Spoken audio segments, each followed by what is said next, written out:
How's everybody doing? Appreciate you guys coming out. Before I get rolling, I better start with a couple of things. One is happy anniversary to my wife. It's our 13th year anniversary. So just kind of woke up this morning and just kind of like every other season, we spend it on the practice field or in preparation for game week and game day, all those things. But she's been an amazing head coach of the house, and just really thank her for all her love and kindness to me. I certainly don't deserve it most days. Also, it's the first day of class for our students on campus. Had an opportunity to speak to the freshmen yesterday, and just how exciting they are going through the freshmen to their first college class, and all the other students. So just kind of thoughts with them and prayers with them as they attend class. Also to Pitt County Schools started class today, so nobody's happier about that than my wife. We got our three kids out of the house and our 3 daughters off to school this morning. But as a former high school teacher, middle school teacher, and coach, just really appreciate all the educators out there. Thank you what you do, and again, our thoughts and prayers are with you guys as the school year goes. So finally game week. An exciting week, and finally the week of leading up to Thursday. We actually wrapped up preseason about 10 days ago and started preparation for our first opponent in NC State. So we kind of been on that routine for a little while. Practice this morning. We'll practice again tomorrow morning, and then head up on Wednesday afternoon to Raleigh in preparations for the game on Thursday. So it's always great to kick off the season, always, exciting times, but when you're kicking it off with an in-state opponent, it means just a little bit more. And this game, the history of it, been going on since 1970, met 31 times. Just the pride that our fan base has in it, what it means to East Carolina, what it means to our fans, and what it means to our football team is pretty special. And I think games like this are just great, not only for an in-state, opponents going at it, East Carolina, NC State, but what it means to the state of North Carolina.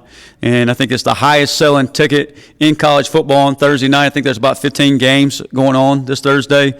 But I think I just looked at ESPN and see how many games were on. It said $167 is where the tickets start out. So I think just if you think it from a money standpoint or economic standpoint, all the money coming off this game, it stays in the state of North Carolina, and that's awesome for the revenue within our state. I think that means so much more maybe than Northern Illinois coming to Raleigh or a La Tech coming to Raleigh. I think definitely you're packing that stadium out for a special time and a special place. So, our opponent, Coach Doran, has done a great job up there. He's going into his 13th season. I think any time in college football in this day and age, you can be around for that long. You're obviously doing something right. And just the way he builds his culture, he builds a football team, I think he does it the right way, and really respect the heck out of that. And, they're a little bit different than what we saw in the bowl game. In the bowl game, we'll see some of the same players we saw there, but they have a new offensive coordinator, Kurt Roper. Coach Roper's been around. He was with Coach Cutcliffe at Duke, and then he was at Florida as the OC. He was at South Carolina as the OC. So he's been on staff there for the last several years, but he's taken over play calling duties on the offensive side. Defensively, DJ Elliott is taking over the defense coordinator role. He was at Temple back in 22. He was with the Philadelphia Eagles in 23. He was at Baylor last year. So we're preparing for both offensively and defensively some things we think we'll get, not knowing exactly what we'll get. But you kind of prepare for everything in game one. But at the same time, you want your focus to kind of be about what we do and our preparation, and focus on how we execute and how hard we play with effort and those things. And then certainly going to see some of the same players you saw from NC State in the bowl game. C.J. Bailey, I think, is a quarterback going into his second year, who you see a lot of times, a freshman quarterback, the growth he has going into his sophomore year is kind of his greatest growth.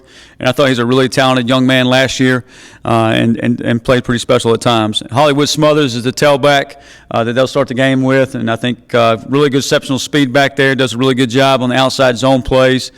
Justin Jolly, Noah Rogers, is kind of his weapons at wideout, along with Wesley Grimes, and the O-line's kind of led up front by Peak. So those guys are similar guys we've seen in the bowl game.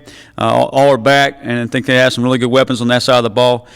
Defensively, we saw Sean Brown in the bowl game. Brandon Cleveland kind of led their defense, but Caden Fordham is back. He's a linebacker down out of Bowles High School in Jacksonville, Florida. And then they've added some new pieces on that side, kind of transfer-wise.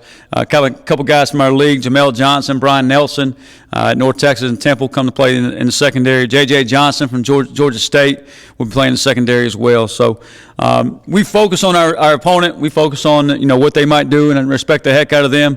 But at the same time, as we prepare for an opponent each and every week, and obviously game one, week one, we talk about our preparation and how hard we play and playing with great effort and great energy. And a lot of that in the bowl game was brought to our fan base. So a shout out to those folks who made it up to Annapolis that day.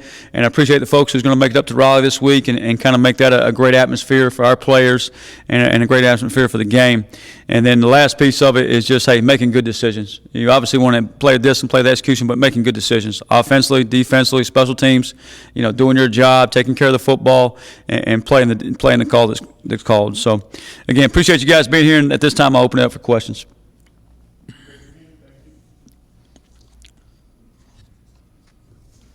You mentioned it with the new coordinators on their side, but 3 total new coordinators in the game. So do you expect some early filling out processes on both sides? How do you get you guys ready for that? Yeah, I think anytime you go into game one, and neither team has had a game yet. Last year when we played Norfolk State, they'd actually had a game, so you kind of knew what to expect, made it a little bit easier to prepare. But anytime you're going into game one, you never know kind of what new wrinkles a team could have, even if it's the same coordinator coming back. So you're always kind of like prepare for those things. You're chasing ghosts a little bit, we call it, and prepare for everything that could happen.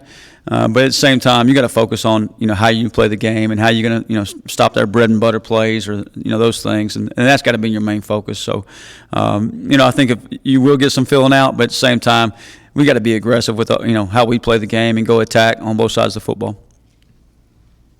Coach, when you look at John David Baker's offense, how much better is it now than it was midway through the season last year? How has it evolved as far as that goes? I mean, practice pretty good. I think that's the thing. Like, you can go through all preseason camp and kind of think this is what you may have or may not have, and this is where your strengths may be and weaknesses may be. And I think Coach Baker and Caton and that whole offense is really clicking right now and doing a great job of just moving forward.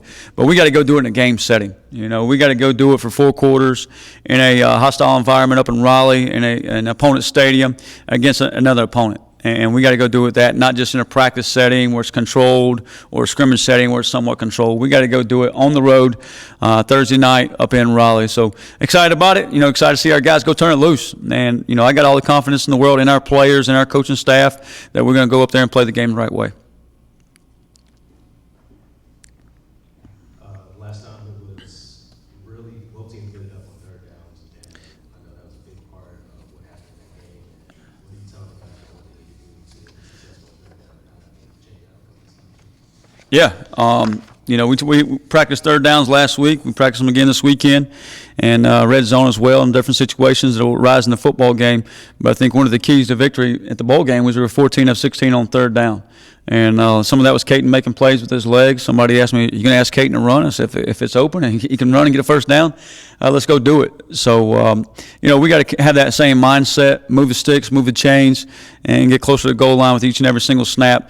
And third down's a big piece of that and big part of that. Offensively, staying on the field, defensively getting off the field, getting the ball back to our offense and going from there. And then obviously, when you're in certain situations, using that extra down, the 4th down to move the chains as well. So it was a big piece of it in the bowl game. I expect it to be a big piece on Thursday night. Coach, with the 2 new coordinators, you talked about just preparing for a lot on both sides of the ball. How do you keep your guys from not really overthinking and staying instinctual? Yeah, that's what I think it starts with me. I think anytime as a coach, you approach a game or you go into the game and you're kind of uptight and you kind of like you're worried about this or worried about that. It kind of goes over to your coaches and it kind of goes over to your players. It just kind of falls in line there. But as a coach, you got to walk around like, hey, total confidence in them, and I do have total confidence in them. And the way they go practice each and every single day, they love practicing. And that's one thing I'll say about our guys is they love coming to work each day, they love football, and they love each other. And if they'll continue to do those things, continue to have confidence in those guys, I think we'll go play well on game day. So that's where it starts. And if we have that mindset, it kind of takes a little pressure off and eases a little bit. And let's go turn it loose, let it ride, and make some plays. There's a little added emotion in this game with it being an in-state team, as you mentioned. How do you what's your message to the team to kind of Yeah, obviously it's a in-state game where there's several guys who know each other from maybe high school. We just played them in a bowl game, so you know each other from that.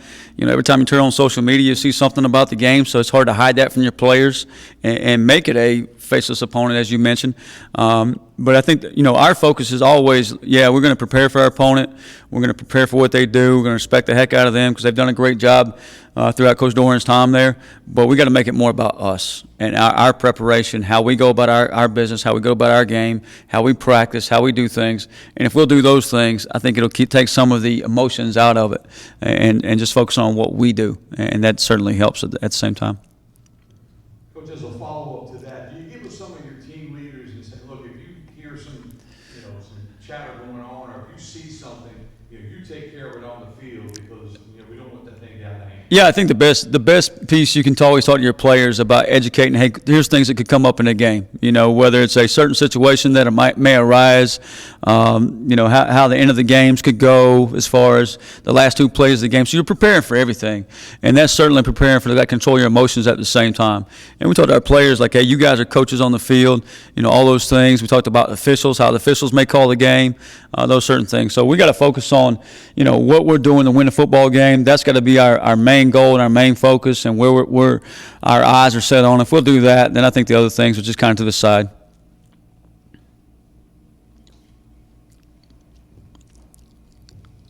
Just curious, as a defensive coach, what impresses you most when you look at C.J. Bailey and just some of the things he brings to the table as a quarterback? I think he does a great job with his eyes down the field. He has his eyes down the field, and he'll scramble around. He obviously has the legs to run it and take off on you. They got some quarterback run game with him, where they're pulling guards and tackles and running counters in there, and the little two-play series they got going on. But he can make the throws too. He can make the field out throw. He can throw it down the field, and just I think he does a really good job. And they're going to change the offense a little bit for him, I think, to fit him. I think if C.J. Bailey wasn't such a big part of that offense, and no disrespect to Coach Roper because he's done a great job, but maybe they would have went outside for an offensive coordinator. It just tells you how highly they think of C.J. Bailey and keeping that staff together and keeping that offense together and keeping that culture together, which obviously Coach Roper and C.J. Bailey are a big part of.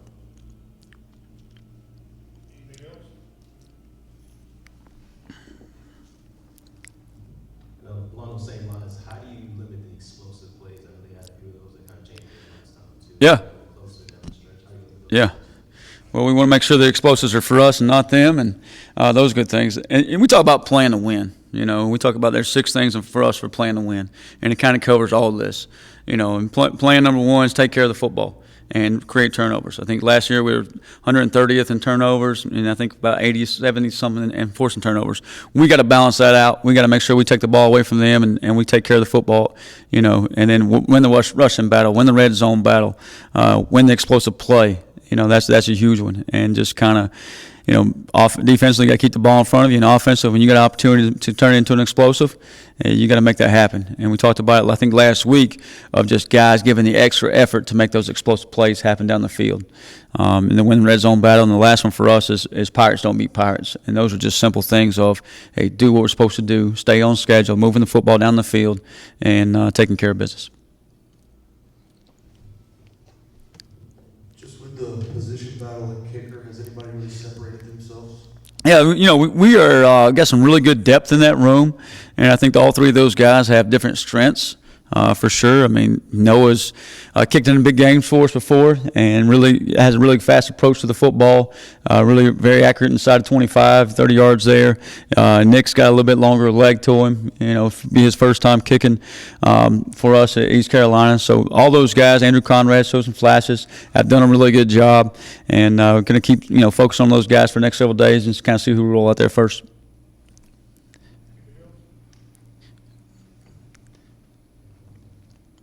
So you've been a head coach now again. This will be the first time again not calling defensive Yeah. plays. So do you try to, I don't know, how do you practice out of the headset, or do you try to look at what you say, or how are you going to approach that? Yeah, I think I've been wearing the defensive coaches out a little bit.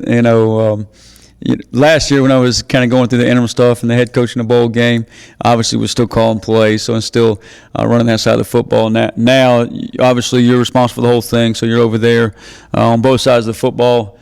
coaching it up and coaching defensively up and just coaching the coaches up. And they do a really good job of, focusing on our defense and getting us ready to play. And just really proud of Coach Aldridge and those guys of kind of taking this thing and going with it and running with it. But, for me, I think on game night may be a little bit different. Before when the offense was on the field, I was kind of thinking, hey, what's obviously what we got going on game management wise, but what's the next series for defensively look like for us? How do we got to get stops defensively and get off the field and get the ball back to our offense? Now I hope I don't get bored during the game of not calling defense. I don't think I will, but it certainly kind of crossed my mind a little bit.